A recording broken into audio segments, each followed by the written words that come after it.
আসসালামু আলাইকুম প্রিয় দর্শক, আপনারা দেখতে পাচ্ছেন যে আজকে আমি আইসা পড়ছি এক মামার ঝালমুড়িওয়ালার দোকানে, যেখানে খুব সুন্দর ঝালমুড়ি তৈরি করা হয়। আমি অনেকবার খেয়েছি এখানে ঝালমুড়ি। দেখুন তার ঝালমুড়ি আইটেমগুলো, মুড়ি আছে আপনার চিরা ভাজা, তারপরে একটা বুট, এক ধরনের ঝোল দিয়ে খুব সুন্দরভাবে উনি ঝালমুড়িটা বানিয়ে থাকে। আমি অনেকবার খেয়েছি, যেটা আমার কাছে ভালো লাগছে, যার কারণে আবার ওইদিকে চাইতেছিলাম। পরে চোখে পড়লো, আবার আসলাম। এই যে দেখেন ভিতরে কি দেওয়া হচ্ছে, মুড়ি দেওয়া হয়েছে, ধনেপাতা দেওয়া হয়েছে, চিরার ভাজা দেওয়া হয়েছে, এখন এই যে বুট দেওয়া হচ্ছে।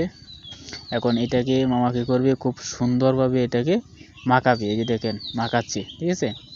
এটাকে সুন্দরভাবে মাখাইতেছে এবং খাইতে এটা খুব মজা লাগবে, ঠিক আছে। এখন এই যে মামা দিবে আমাকে একটা টোঙ্গা বানিয়ে।